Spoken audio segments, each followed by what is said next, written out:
My only issue, though, is what does your neighbors think, man? Because I still have my jug machine sitting there collecting dust in the garage right now, and that thing is loud. This dude is in Chicago. I get it. It's cold outside. But at the end of the day, man, your neighbors are probably like, bro, what are you doing? And also, put on a shirt. Does he have a shirt on? That's all good points. No, that's good points. I think he has a shirt on, but those are good points. Joker, career high 18 assists last night. Now leads the league in assists. And we know LeBron won it last year because LeBron's like, I got to check this box. I haven't done it. Also, bonus take here. You know what I think LeBron should do this year? Play left-handed like Larry Bird's game that one time. I think it'd be nice. He doesn't have that. An all left-handed game shouldn't tell anybody. Anyways, back to the Joker. Joker should go for the league leading assists. Wilt Chamberlain did it in the 60s. The last 40 years have been done by 13 guys. Guess what? They're all little. Quick, I'm going to go rapid fire, Nick Wright style. LeBron, Russ, Harden, Rondo, Nash, CP3, Jason Kidd, Andre Miller. Shout out to Rod Strickland, Mark Jackson, Stockton, and Magic. That's 4 decades. If the Joker can do it, first big man since Wilt Chamberlain, Nick. I love it. That's a great, every take there was great.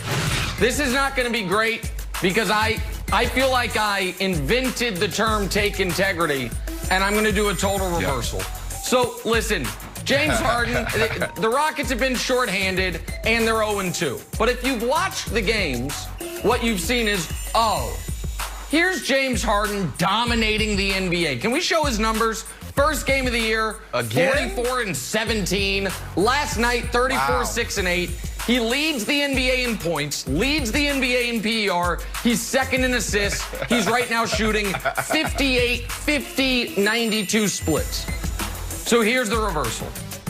Hey, man, James Harden, if you want a Lobos Tequila IV drip at halftime, no problem. If you want the Rockets, when they bring back cheerleaders, for you to be able to select them from your favorite nightclub establishments, more power to you.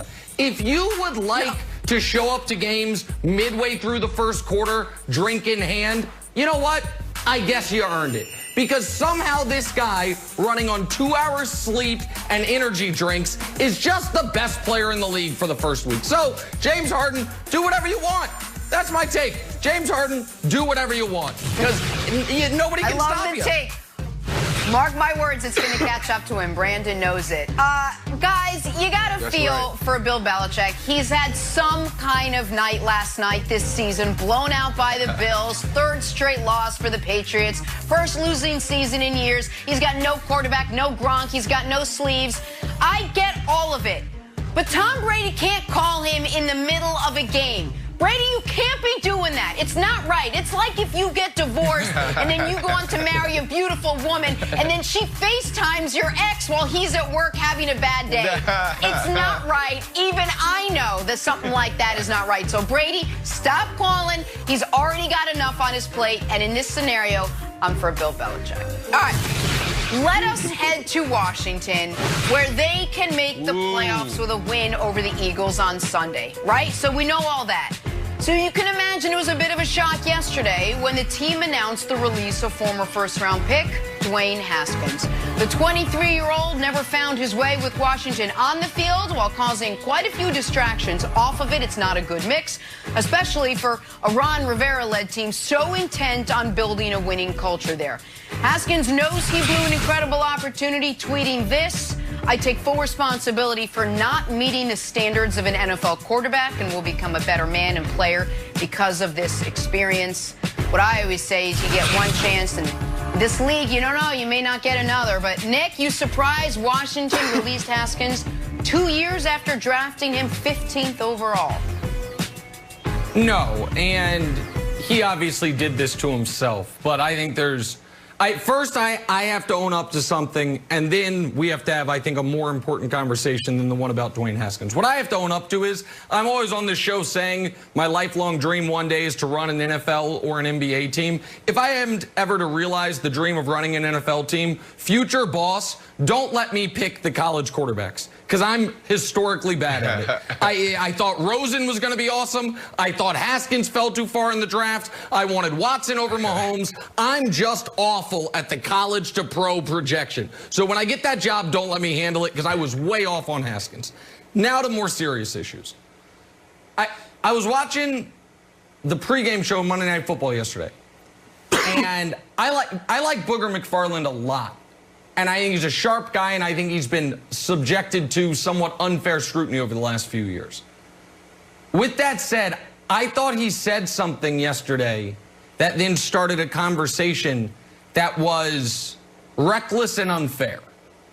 And it was that Dwayne Haskins, his failure, is almost a microcosm, not of the failure of the young athlete, but the failure of the young black athlete. And that there is something specific to the pathologies, if you will, of young black athletes that make them more likely to fall in love with the trappings of fame and fortune rather than the hard work that you need to put in order to keep that fame and fortune. And the problem with that take, even though it's a very popular one across all demographics and a lot of circles, the pathologies of the black athlete, is that it's based in no history whatsoever. It's based in no data whatsoever, and it is a toxic thing to perpetuate. If we look at the last half decade of quarterbacks drafted in the NFL, the biggest successes, most of them are black. Who are the guys you know are hits? Mahomes, Watson, Lamar, Josh Allen, I think we can say this point's a hit. He's not black. Kyler sure appears to be a hit. Justin Herbert, I think, is going to be a hit. That's what, 3 of the 5 guys I listed? Who are the biggest busts? Mitch Trubisky, he's as white as I am. Josh Rosen, he doesn't seem to be working out. Obviously, Haskins falls in that bucket as well.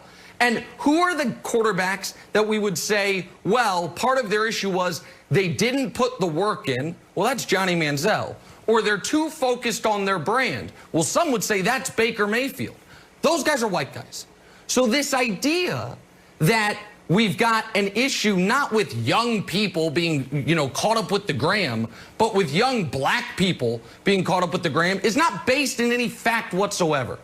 And I just think it's dangerous and I almost want to say irresponsible to perpetuate that narrative because so many people believe it.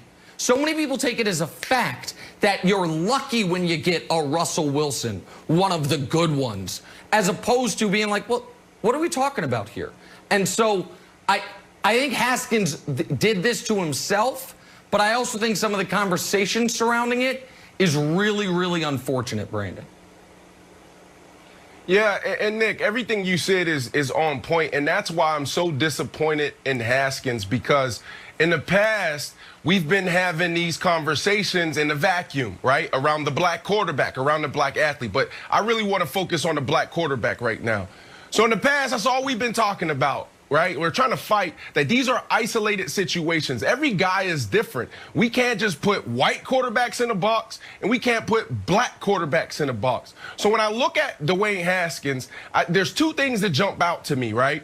One, the reports coming out of him breaking COVID-19 protocols. Everybody has a different viewpoint when it comes to COVID-19. I understand that. But when you have Ron Rivera that just went through one of his last rounds of treatment for cancer in one of his lymph nodes, that's a problem, right? We're talking about the elderly. We're talking about the sickly. We're talking about people who are fighting for their lives, that how we need to protect them. And you come into the facility, you come into the locker room, and you make those boneheaded mistakes. That is irresponsible, and I'm shocked that they didn't cut this guy a couple weeks ago. I would have cut him then.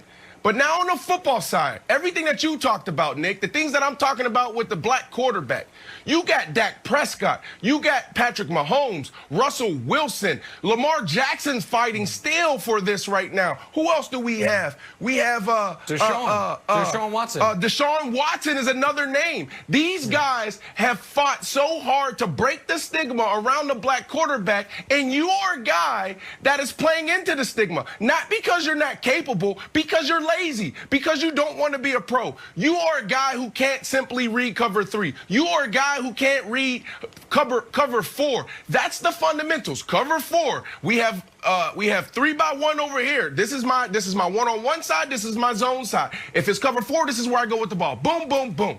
Like, that's how simple football is. But you refuse to do the work. You rather go to a strip club and do those other things and destroy the work that these guys, the Patrick Mahomes of the world, the Russell Wilsons of the world, have done in the last 10 years to get the black quarterback in this position. So those are my 2 issues when it comes to this kid. Now, you know, we can push the conversation forward, Wilds, but right now I'm disappointed, and I'm not surprised that they cut this guy. All right, so, Brandon, I have a simple question. Is a 23-year-old guy allowed to screw up? Because you've seen, like, no one's perfect in the league or in life in general. So is he allowed to screw up? I think having the conversation of, and maybe that's part of being the quarterback or being a black quarterback, that you have less margin for error because of systemic issues in society.